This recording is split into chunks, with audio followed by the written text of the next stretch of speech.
Welcome, welcome. We are back for another episode of The Lock-In. I'm David Lappin, and I am joined, as usual, by birthday boy Dara O'Kearney. Well, it was actually your birthday yesterday, which means by the time this comes out, it was actually your birthday a couple of days ago. But regardless, a very happy birthday to you, Dara. You told me that you didn't do too much celebrating this year, as you are just so busy preparing for the, I don't know, poker onslaught that is ahead of us right now. Can you tell me about your schedule and what it looks like for the next, I don't know, 6 weeks or so?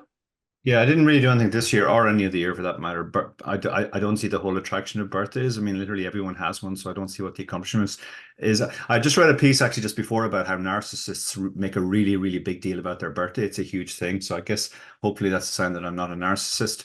But yeah, I've got a really packed schedule for the next 5 weeks now. Thursday, 2 days time, I'm flying to Portugal early in the morning via Madrid for the Portugal adventure. I'm there until Tuesday, and then I start my trek to Vegas via Toronto.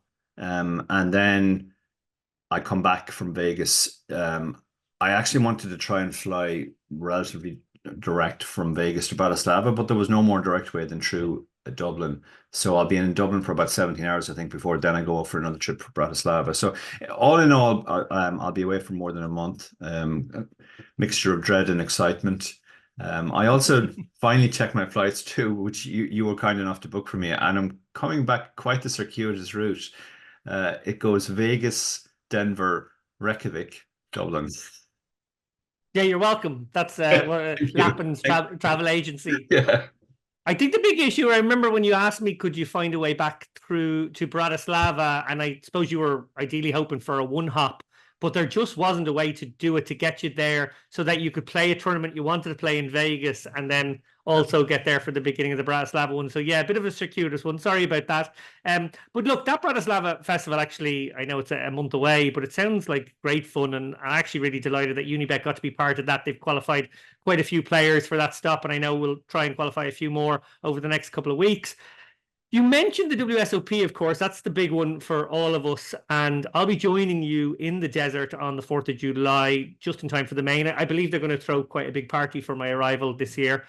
Fireworks, that kind of thing. Nice of them. We've got some WSOP stories to cover right away. Not all positive, unfortunately. Let's start with a positive one, though.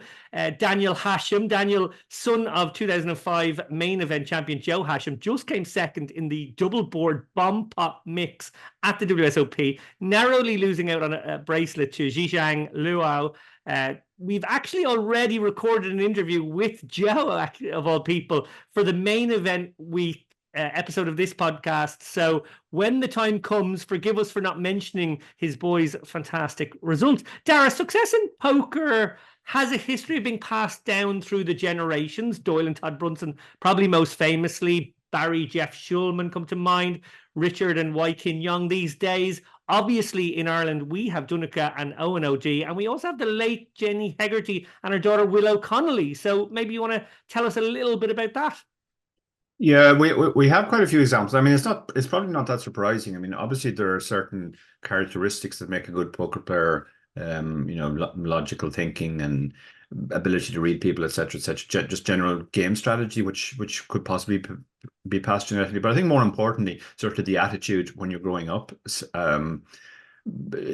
is a big factor. If you grow up in a household that views gambling and games like poker very negatively, then you're unlikely to get an early start. Whereas if you grow up in a household like the OD household or the Jenny/Willow households, then you are likely to be playing games from an early age. I mean, I started playing poker when I was 5 or 6, I think, because I grew up in a house where we just loved strategy games. So, and I think that's just generally true in Ireland. Like in Ireland, there's always been, first of all, not a particularly negative view of gambling. It's just seen as good fun, part of a balanced life, and but then also like there's real love of strategy games. Like when I read my aunt's books about their childhood, they talk about all the strategy games that they grew up playing. 25, 45, all the card games that they played, whist. So there's been that sort of long tradition in Ireland of people being introduced to those kind of card games at an early age. Maybe a side effect of being, for a long time, a relatively backward country with not much entertainment. Indeed. Well, look, not suggesting for a moment that Australia is also a backward country that had no entertainment. I'm sure the Hachem household was vivacious with lots of different things. But congratulations to Daniel, and obviously Joe, a proud dad today. To a couple of controversial stories now. First of these, Antonio Galiana, the Spanish player, pulled off an audacious bluff, it must be said, versus French poker pro Yo Viral. Heads up for a bracelet in the WSOP 2500 freeze out a few days ago. Most of you have probably seen it, but in case you didn't, it was a limp pot. The flop came 10-6-3 monotone clubs. The turn came the 8 of clubs, and the river came the 2 of clubs. It was checked down to the river, so no betting at any point, at which point the ultimate game of chicken began, as both players, both clubless, began representing initially an okay club, then the ace of clubs, and then eventually the 4-5 or 9-7 of clubs, I don't know, for a straight flush, as it went bet from Galiana, raise from Yo, click back raise from Galiana, another raise from Yo, and then eventually an all-in from Galiana, who showed the ultimate sort of willingness not to back down, I guess. In the end, obviously, people did question whether Joe could actually call, or Yo, I should say, could actually call off the river bet, but that would have been even wilder, I suppose. It was a wild hand that some have compared to the one from years ago, epic hand, Phil Ivey, Paul Jackson. Dara, what did you make of the hand? Yeah, I mean, these spots are always incredibly confusing. First of all, the fact it's blind on blind means the ranges are so wide and they don't narrow at any point in the hand because no money goes in onto the river, and the board ends up with 5 clubs. So it's a spot where, like, pretty much your entire value is flushes. Like, you can't really bet. Why would you even bet a set for value? It's not like you're going to get called by a pair. So the initial bet kind of makes sense. Like, you have to find non-flushes to be your bluffs, and then the raise again. The bet itself is a little bit suspicious because you have to think, well, a lot of the club hands would put money in before the river. They would have either bet their backdoor on the flop, or if they were a flush, they would have bet, or they would have bet when the club came on the turn. So Yo's raise also makes sense, and he also has to find non-flush bluffs, and they both at every point in the hand on the river, all of their bluffs have to be non-flushes. So then it kind of comes down to, you don't want to be blocking stuff that the other guy might have. That would have just checked down to the river, like maybe a pair that just wants to take its showdown. So it's actually kind of bad to have a board pair. So you kind of want to just have nothing. No interaction with the board, and just pray that the other guy doesn't have a club either. Yeah, I guess everybody with the sort of same showdown. If it's if you can just get there, if he's clubless and you're clubless. But these guys really didn't want to play a small pot in the end. They really wanted to play a big one. And I kept thinking to myself, is it almost like the 4-5 of clubs is actually what's ultimately being represented? Because maybe you wouldn't bet your small flush being a little bit trappy on the flop, and then it becomes actually not a particularly great flush, so you don't love it anymore, and then it becomes a straight flush, so you absolutely love it. But yeah, that's just my way of looking at the hand as I watch it play out. It was an absolutely wild one. This hand helped propel Galiana to victory, but no sooner was the bracelet on his wrist than a scandal was brewing with it, being alleged that he had orchestrated a complex scam involving a fake website and fake poker results to steal approximately 100 grand from the Team 651 poker stable. In a resurfaced 2018 2+2 post, Team 651 co-founder Jason Philpott said, Galiana has been part of a stable that offered offered EV deals to players, guaranteeing a player a certain percentage of their EV in all games played. So basically, sort of guaranteeing a player, maybe a 90% share, an 80% share in the money he sort of won Sklansky dollars style, and not based on results, which I suppose would flatten out variance very nicely for a horse. Dara, the alleged scam was quite elaborate, whereby fake spin and go hand histories and audits on PokerStars were created. What did you make of this? And I suppose, in light of it, what is the wisdom of such deals? Yeah, it's I mean, to be honest, I paid very little attention to the story, and he told me we were going to be talking about it, and and like everyone else, like I have no inside information. I don't know how true the allegations are not. These sort of arrangements are fairly common with spin and goes, because with spin and goes, like, think about it. If you get into if you get a lucky spin and you're in a huge one, it's absolutely massive to your bottom line. whether you win that or not. You're playing for far too much money. So it's the same as when tournament players like us go deep and we sell pieces to reduce our variance, or someone like Jack Sinclair, who sold himself at ICM on the final table of the WSOP main event when he made it. It kind of makes perfect sense from that perspective. Yeah. But obviously, the problem with all of these things is they are open to scam artists, and no better people than a bunch of poker players to find some way to do the scam angle. Well, look, there was quite a bit of back and forth on this story as it re-emerged. Galiana told Poker News, "I'm in contact with my lawyer for defamation and harassment, and I have been advised not to speak for now." He's actually retracted that statement since, and it appears that both sides have, quote, "resolved this matter to everyone's satisfaction." So something has been done to, make them whole or somewhat whole. In a later statement, Phil Pott said Galiana had explained the limited scope of his involvement, and we found him to be credible. Don't really know what to make of it. It just sort of sounds like he paid them off some or all of the money and sort of made out like there were worse people than him. I don't know. We're left to speculate really here. But it was a wild story arc for Galiana, who was hero to villain and then sort of like maybe somewhat forgotten about a few days later again. While I'm glad everyone has drawn a line under it, it was a suspicious story, and it wasn't the only one last week, as it appeared that Men Nguyen was up to his old tricks again, this time seemingly pulling chips back in a three-way pot, shorting the all-in player who won. Doug Polk did a YouTube breakdown of this incident in tremendous detail. It's far more comprehensive than anything we will do now. So I recommend you just go check that out if you haven't already and you care about this story. What I will say, though, is that when I started off in poker, Men The Master was one of the first names I ever heard when it came to cheating. I heard rumors of chip dumping, angle shooting stories, exactly like this one, actually, of pots being shorted. I don't know if there are any caught red-handed moments like Kasuf in Leeds, or if it's all he said, all these people said, stories like Kasuf in Dublin. But given that we also saw disgraced cheater Ali Imsirovic at the WSOP tables, I thought I'd ask you, Dara, about the difficulty we have when guys can get caught cheating in one venue or on one online site and then just show up at another. Do we need a blacklist? It's a question we've asked before. Yeah, I think the problem is like it's just so hard to coordinate, and almost everybody involved in poker is quite lazy. Not just players, but organizers as well. It just adds a huge amount of extra overhead to them to multinational. We've had cases in the past. The guy who was apparently using invisible ink, who was banned in every casino in Europe, going over and running deep in the big heads up at the WSOP. So it's very hard to sort of globally police all these people. Men The Master, from what I understand, like most of the cheating allegations, at least when I came on the scene, were more along the line of people. He put horses in and got them to chip dump to him, which is obviously cheating, but he's paying for those chips ultimately. So on the scale of cheating, it's not quite as bad as this latest incident.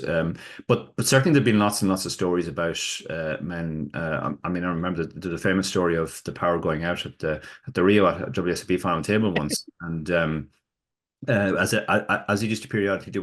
Whenever it rains in Vegas, they just don't know what to do and everything stops working. And it rains about once a year, usually during the WSOP. So the lights go out, everybody's sitting in darkness, and then the lights come back on, and some wait in the audience shouted, "New chip leader, Men The Master." Very good.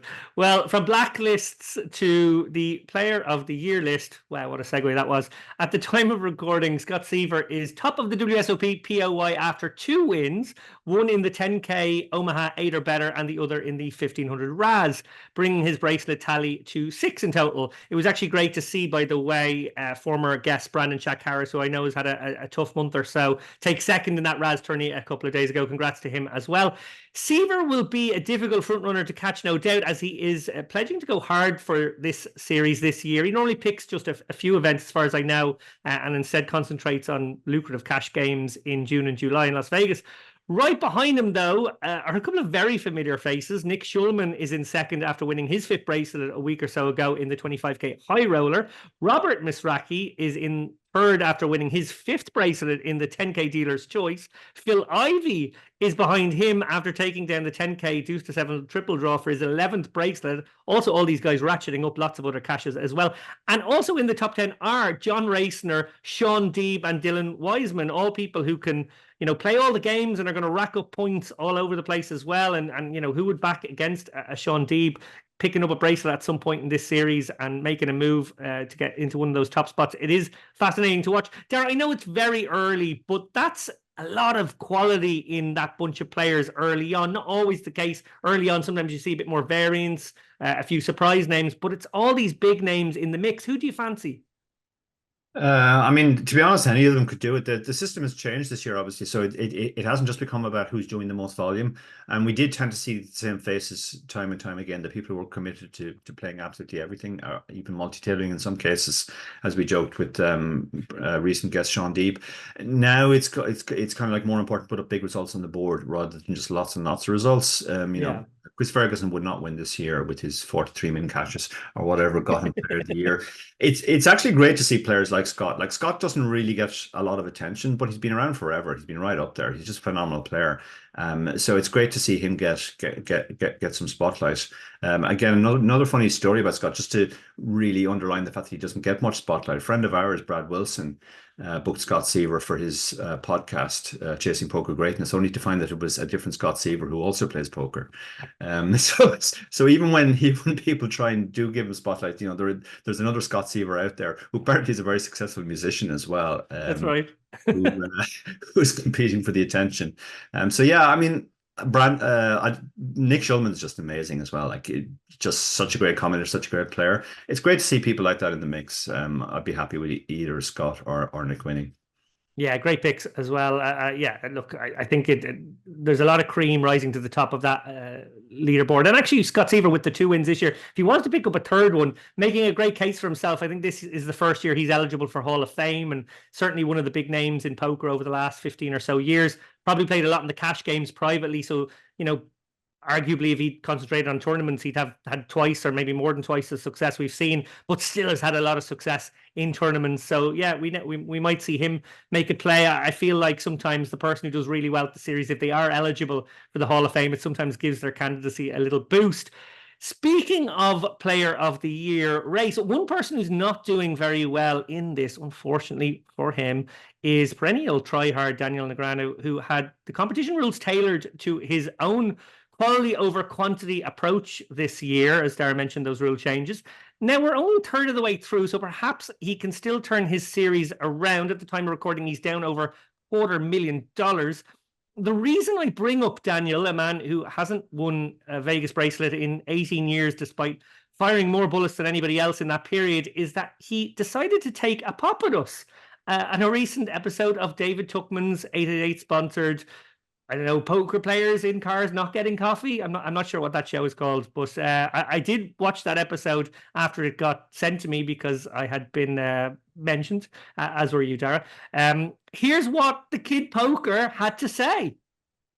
On the outside looking in, sometimes it appears that you're looking for it. And I don't think that's true, but it appears that way sometimes. And I look at your fights, whether it be with, you know, Norman Chad, or whether it be with the Chip Race guys, podcast guys, Dara O'Carney and David Lappin. Yeah. And I can go on. There's many people Those out there. Two that you bring up are so perfect. First of all, first and foremost, I love my haters, like the doubters, people that have said, you know, those two in particular, I never came at them at all, under any circumstances, right?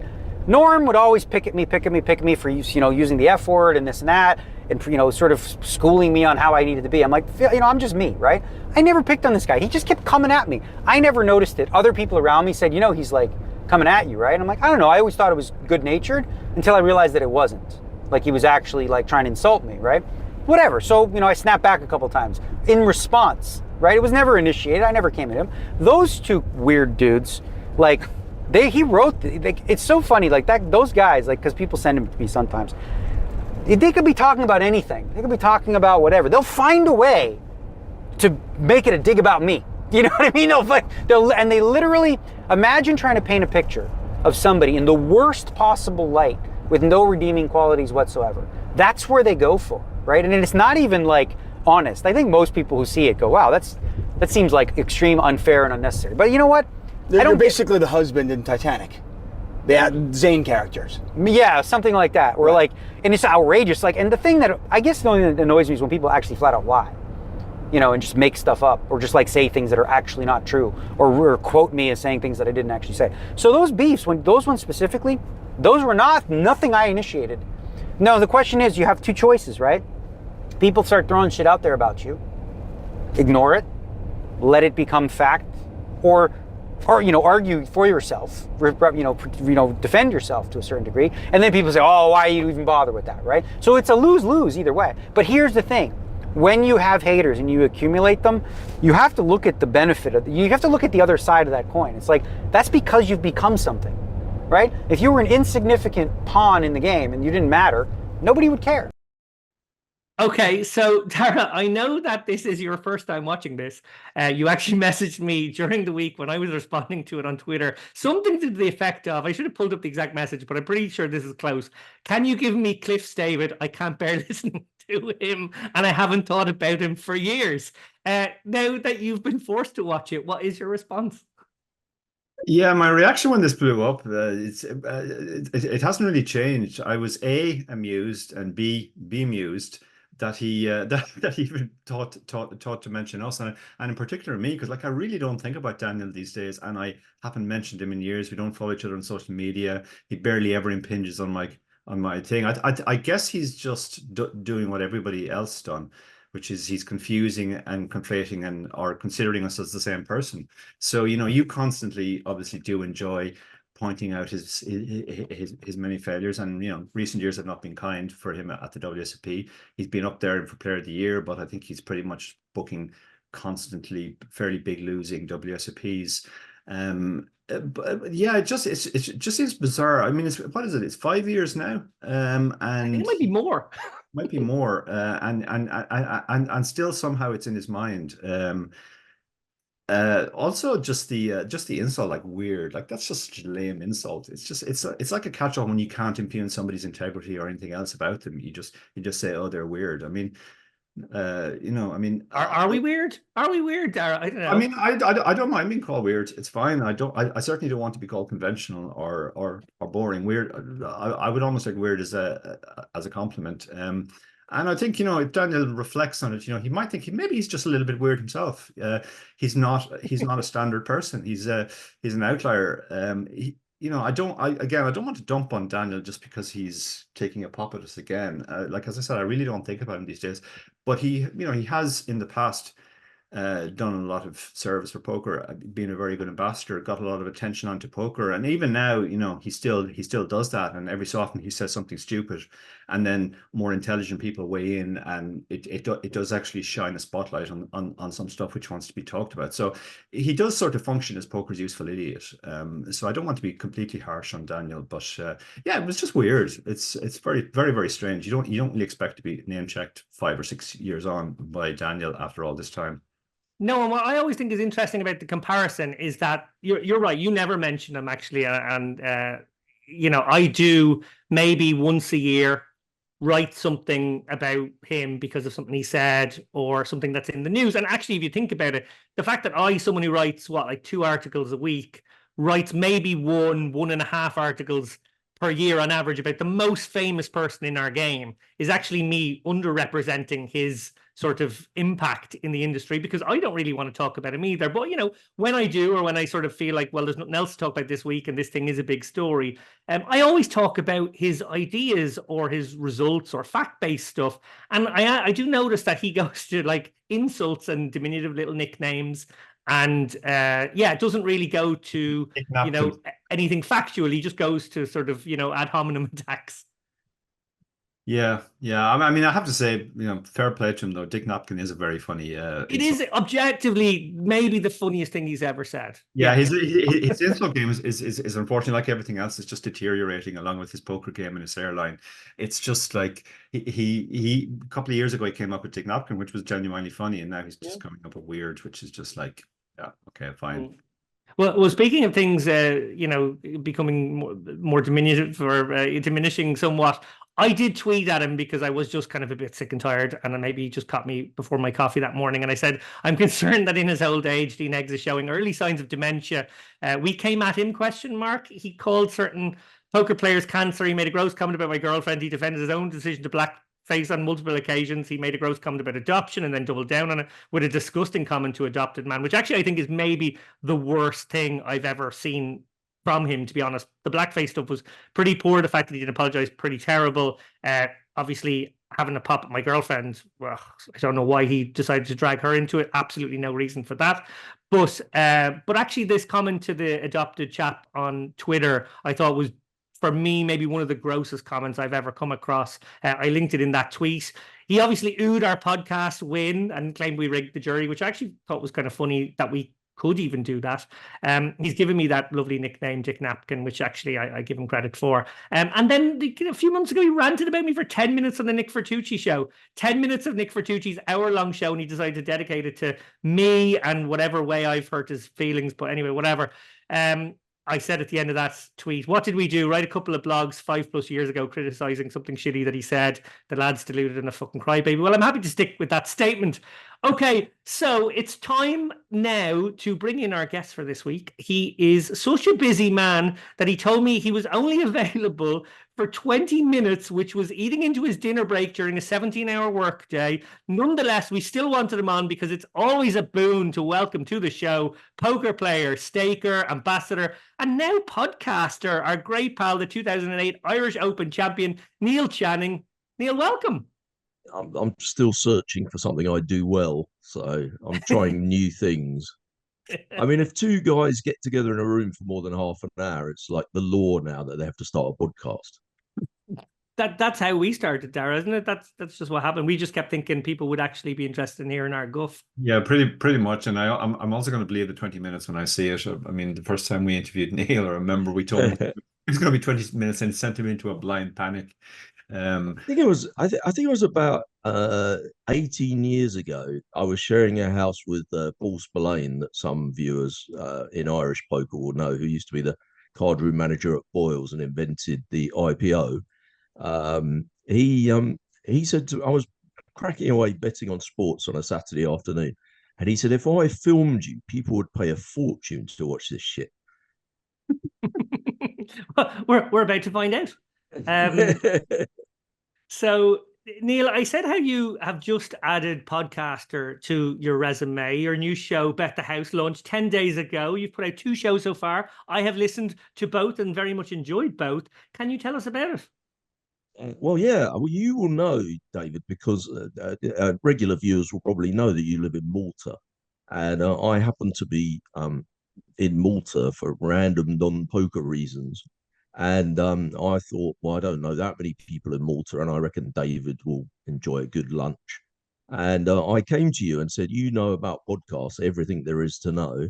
And I've sort of had this idea that I like politics and I like betting, and I like listening to people talking about betting on politics. And nobody ever seems to do that. So I don't know whether it's because in the UK, people are squeamish about talking publicly about politics. But anyway, I thought there's way too many politics podcasts that are a load of old rubbish. But there aren't any talking about betting on politics. And eventually I was getting so frustrated, I thought, well, I'll just have to start one up myself. The problem is I'm technically completely inept. And I'm a big procrastinator. So I think it was at least 2 years ago I came to talk to you and say, how the hell do you do it? Where do you get a microphone from? How do you switch on the camera and stuff like that? And you gave me which, by the way, wouldn't be my strong area. I would not be the technical guy either. Well, you bluffed me good, because I thought, Jesus, this guy knows everything about starting up podcasts. I wish I'd have written notes now. And then I had a couple of people that were sort of vaguely interested in doing it. I think we made a pilot episode around about 7 months ago. And 3 days after they called the election, I think I messaged both of them and said, look, if we're going to actually do this thing, it's really bad if we don't do it during this election. That seems like a good time to start a political betting podcast. So we finally did it. It was basically Rishi Sunak spurred us into it.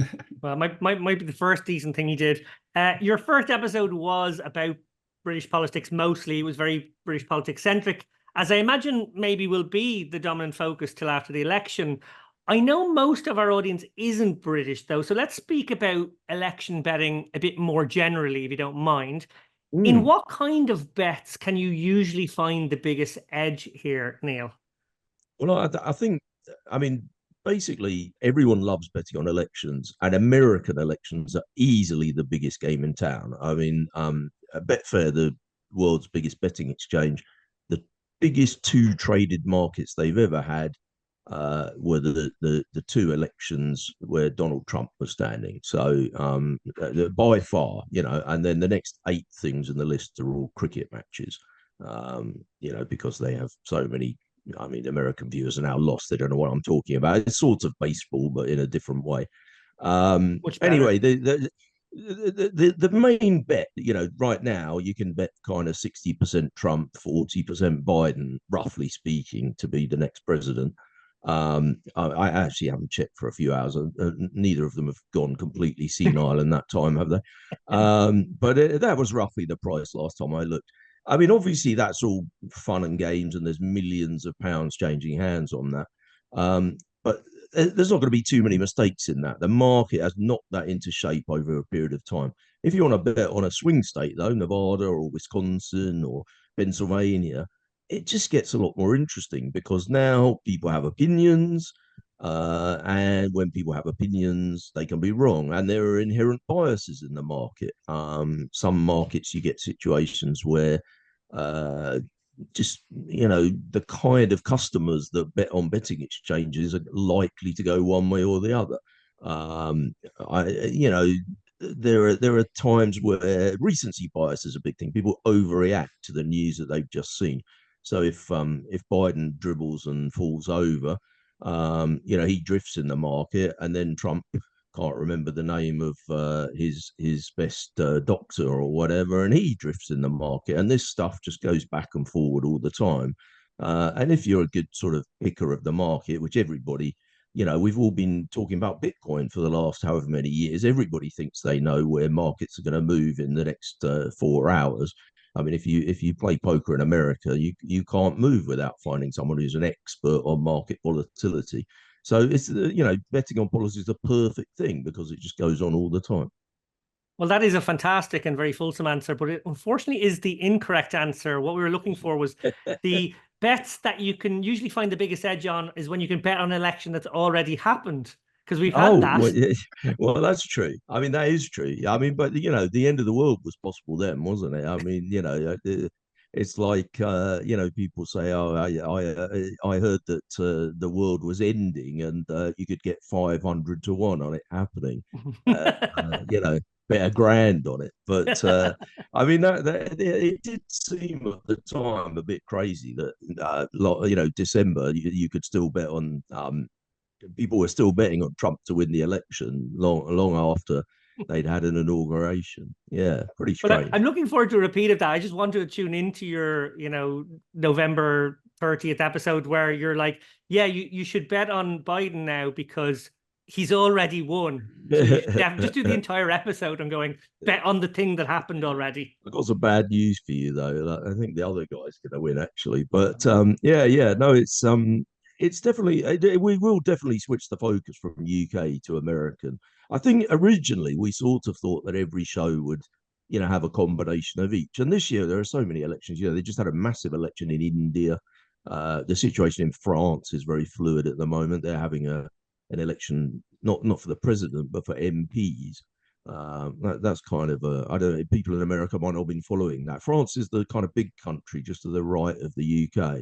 A few people from there turn up at the World Series of Poker. You've probably seen them. They wear scarves.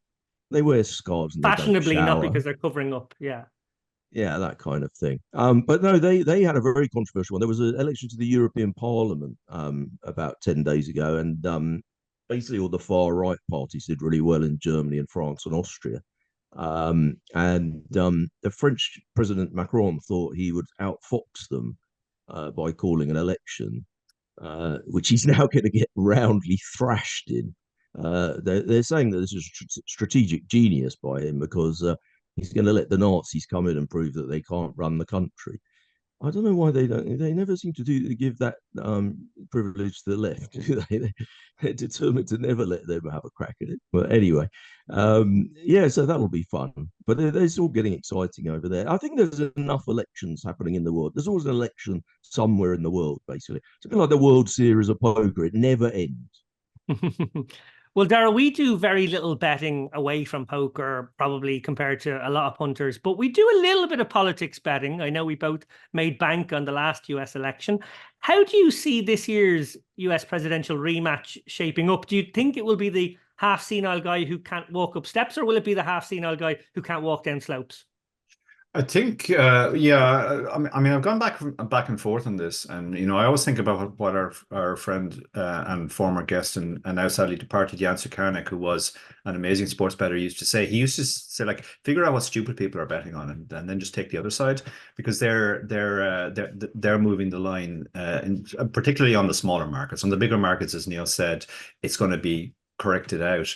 We're observers of the American circus as much as anybody else, but the line which strikes the truest for me is something Barry Carter said to me recently. Barry said he thinks that Trump will win because Biden just looks permanently befuddled, and that alarms Americans, whereas Trump, while what he's saying is often horrendous, at least he says it very vigorously, and he looks vigorous for his age.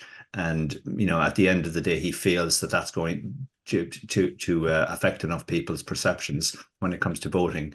Ned Silver talks about a lot about low information voters. Low information voters often just go on that sort of appearance type stuff. So, yeah, I think similar to Neil, I think Channing, similar to Neil, Trump has to be the strong favorite at this point. So you are making me the strong favorite for a second, there, Dara. Yeah. I'm more senile than both of them. Yeah.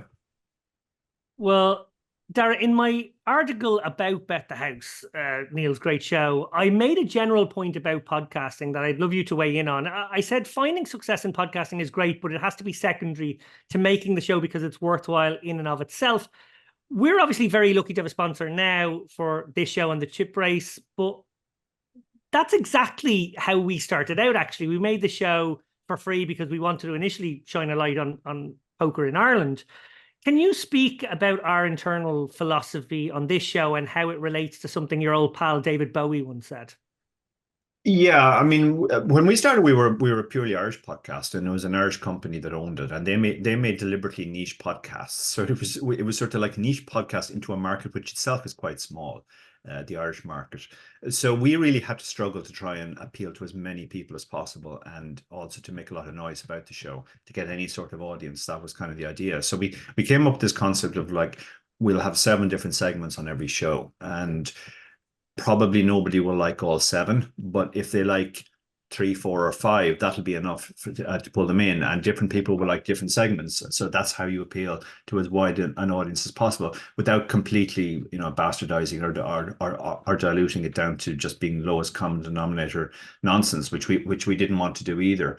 But yeah, like, from my discussions with Bowie, like, Bowie was one of the great artists of the last century, not just in music, but everything he touched. But he had this idea that, like, art was not this pure thing. It was essentially a communication between the artist and the audience. And if there was no audience, there was no art. So when he was in the studio, he said he was an artist. He was just thinking about what was the most interesting art he could make at any given point. But then as soon as that was finished, that job was done.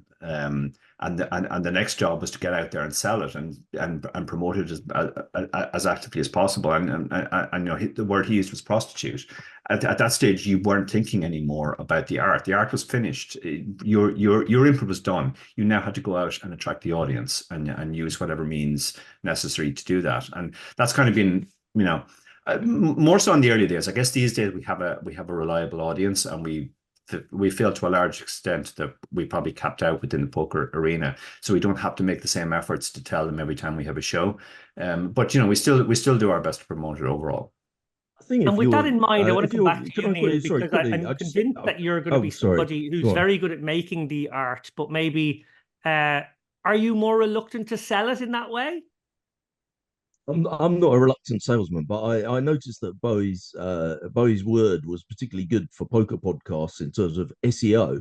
I mean, if you want to get a word that poker players are likely to be typing into their search engine, Bowie had it right there. Prostitute. That was always going to get them. No, I think I've picked two quite good partners for this show. I should give them some credit because you never know, they might listen to this and think that I'm just saying it's my podcast. Nick Luck is very involved. He's got a great name for gambling, and he's a bit of a legend in UK horse racing. He used to present horse racing on Channel 4 when that was a thing. He now presents horse racing on NBC in America. And he presents horse racing in the UK as well, so on racing television. And I started doing this TV show with him about horse racing because that's the thing I like. And we got talking about this podcast. So having him is brilliant because he's got, I don't know, 100,000 Twitter followers or something. So he's got some kind of reach and he's on TV. So that really helps us to sell it. And the other guy that we've got involved is a fellow called Rory Campbell. And his father, Alistair, was kind of rather involved in a government that some people thought did quite well and other people weren't so keen on, mostly the Iraqis. But he's really helped us to market it. His father gave us a few retweets and he's got like 1 million followers. So that's been quite good for promoting it. But I'm interested because what you were saying there, Dara, because I think our podcast is quite niche. Obviously there's gazillions of politics podcasts out there and there's a lot of gambling podcasts. But as far as I know, there aren't any gambling on politics. So we weren't sure what category to put it in when we set it up. Yeah, you have to input a category. And we went for government. It turns out it's not that difficult to go up the charts in government. We went to number 2 after about half an hour, and by the end of the day, we were number 1. So we're top of the charts podcasters. I don't know what that means. I think once about 60 people had listened to it, we were the number 1 in government. You're being far too modest. I already saw your numbers on a few of the platforms, and I can tell that it's going to be a big hit. Neil, you are an ambassador as well for Sky Poker. Got to bring it back to poker a little bit here for the sake of the show, which it must be said is a very friendly site, actually, a bit like Unibet, lots of loyal regulars. You have a couple of live stops I know coming up in Manchester and Brighton. Do you want to plug them? Yeah, I need to. The Brighton dates haven't been announced, and now I can't remember the Manchester one off the top of my head. It's I think it's at the end of August, roughly speaking, in Manchester. Sky. I mean, yeah, you're right. I think Sky and Unibet are quite similar. I sort of like to think that Unibet kind of, got the idea. Oh, look what they're doing at Sky. We have a forum. And I find, I've played on a few different sites over the time. I find the checkbox on Sky is generally kind of a friendly place to hang out. People, genuinely say pretty much at the end of every tournament, if you get to the final, if you, on the rare occasions you get to the final table, if you get knocked out, someone will say good night, mate. Rather than just GG or nothing. It's and actually because it's quite small, the tournaments are quite not huge fields. The Sunday Major will get less than 200 runners.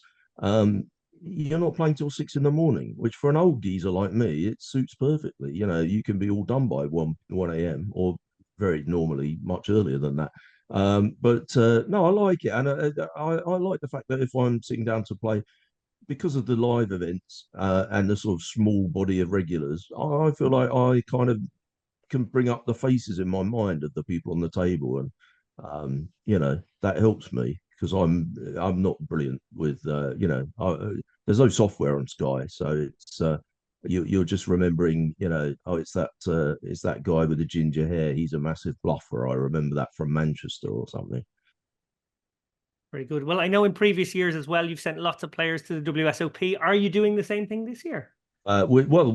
Sending them is correct. I'm not accompanying them. I've decided there's way too much going on in the UK to go and hang out in Vegas. But yeah, they've got 30 odd players going. They get like a $4,000 package, week in the Venetian or the Palazzo actually, and yeah, they get to play a nice tournament while they're out there, and generally it's a good crack. They sort of do quite good with their thing. They don't just do one big satellite and send everyone that way. They have a sort of multitude of ways of qualifying. So they'll have a bunch of promotions, some involving sit and goes, some involving cash races and stuff like that, so that they get a blend of players. And most of the rigs feel like whichever is their speciality, there's a way that they can qualify for Vegas, and that way, I'd say roughly speaking, half the people that go have been before, and they're pretty reggy on the site. I quite like that. And have you been following the WSOP action? Obviously, we talked about it earlier in the show before you arrived, but interested to know how much tabs you're keeping on all of that. I suppose we're, what, 15 or so days, 20 days in? I wasn't keeping a huge tab on it early on because I was feeling, even if you've decided you're not going to go, there's always a moment where you suddenly think, oh, God, I could be there right now playing in that one. Or that idiot's won one. I'm better than him. Now I'm thinking about going out and buying one of those bucket hats. Didn't you think? I thought Phil Ivey looked much cooler in the pictures now than he did in the ones from 10 years ago. Is that me or not? I don't know if he pulled off the bucket hat. Look, everyone's saying he did, but I think it's just because he oozes so much coolness. They think he can wear a bin bag and probably look cool. But I actually thought it was pretty tragic. I quite like the bucket hat, but even irrespective of whether you were a fan of the bucket hat, I just thought he looked very cool. And I didn't think he looked that cool 10 years ago. But the other person who left a real long gap between two bracelets was a good friend of mine, Richard Ashby. Chufty. It used to be a well-known expression, Chufty wins pot, because that seemed to be all you ever read on PokerStars as it flicked up. He would win pot after pot after pot. People used to go up to him in the Vic all the time and go, Chufty wins pot, Chufty wins pot, Chufty wins pot. So I did text him, Chufty wins bracelet, Chufty wins bracelet. I hadn't spoken to him for a while. He was very excited. I think it was 14 years between bracelets, and both stud bracelets. I mean, who's doing that these days? Yeah, very impressive. I saw Adam Owen, I think, was his heads-up opponent in that one. I was obviously rooting for Adam as well. It was great to see them both there. Yeah, Adam Owen is a lovely guy and a really good player. And Chufty has got a bit of a legendary status in Australia. So he had a kind of an Australian rail because he's been to Australia to play the Aussie Millions about 10 times, and they love him out there for some reason. And he said to me, I was really embarrassed because the Aussie rail were being really rude to Adam, and I really like Adam, and I felt a bit embarrassed about it. And I tried to do a deal with him so he could have the bracelet because I wasn't that bothered about winning it. That we couldn't really agree on it. And he said I think he went down to 3 antes. The ante was 1,000. He went down to 3,000 heads up, and then he came back and won it. Oh wow! I didn't realize it was a comeback of that nature. Wow, that's a pretty sick one. All right. To be fair, I've been in a tournament when Adam's had his own final table rail, and they're pretty fucking rowdy. So if he got a little bit of his own medicine there, I don't think there's any harm. He's a good guy, Adam. He's a great lad. Before we go, I've got a very special thing that happened a few weeks ago, actually, to mention. Former guest Michael Dwyer took second in the GG Poker Super Millions for 1.3 million quid, the third largest result ever by an Irishman, behind Andy Black and Ono D in the main event. I just spent a week with Michael actually in Malaga at the Estrellas event. We had a few glasses of Rioja to celebrate his result. Dara, I believe you made it to his party in Dublin just before that trip. Yeah, he had a sort of an impromptu party near where he lives in Blackrock, and it was pretty much a who's who of Irish poker. I said it to him that it was a real tribute to how highly he's regarded and how much people like him. You really see what people think about poker players when they win something, because a lot of the time it's very grudging praise or even not praise. Whereas like everybody there was genuinely thrilled for Michael, and you had their young guns like Stephen Keogh and a lot of the top young guys, and then you had the older players as well. Donald Cody was there, so the full panoply of Irish poker was there, and it was great to see. Everybody was thrilled. Michael is such a classy guy himself. We've had him on the show obviously, and I watched the entire final table while I was playing online, and we were talking a bit about Jonathan Jaffe's commentary, which was very, very good. We have Jonathan on a forthcoming episode of the Chip Race soon. And Michael's a genuine enthusiast, somebody who really accentuates the positive in life, and great to see somebody pull off. Like it's the biggest ever online score by an Irish player, which is incredible in itself, and it's the third biggest score live or online by an Irish player. So absolutely huge in the big scheme of things. I don't know if you knew, but I had known Michael really well for like 15 years. So we actually I don't want to overplug Sky Poker, but we had just been to a Sky Poker tournament, me and my partner, and it was in Glasgow.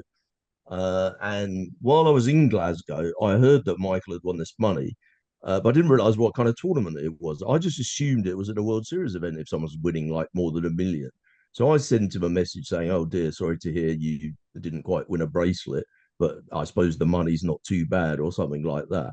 And then he said, "Oh, I'm having a party in Ireland tomorrow. Why don't you come?"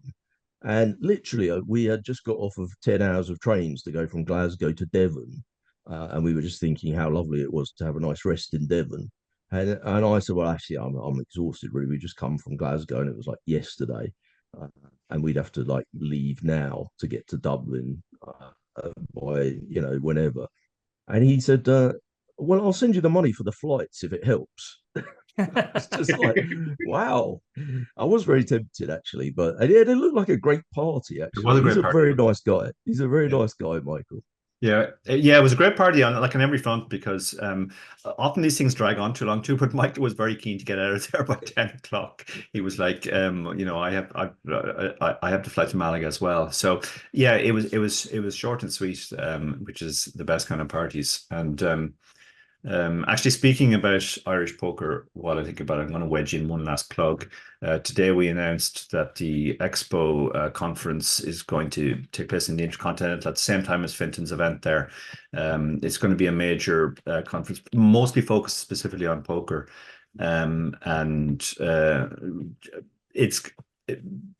People have been around for a long time might remember that when they moved the WSOP to the Rio, they did something similar. And that's where Finton actually got this idea for a poker-centric conference. There are a lot of general gambling conferences out there, but this one is focused on poker. So yeah, I was happy to announce today on my social media that I would be an ambassador for that. Of course, immediately I got a slew of abuse from everybody about the amount of these things I do. Barry Carter was straight in there with me superimposed onto a picture of Krusty the Clown saying, "I heartily product or event."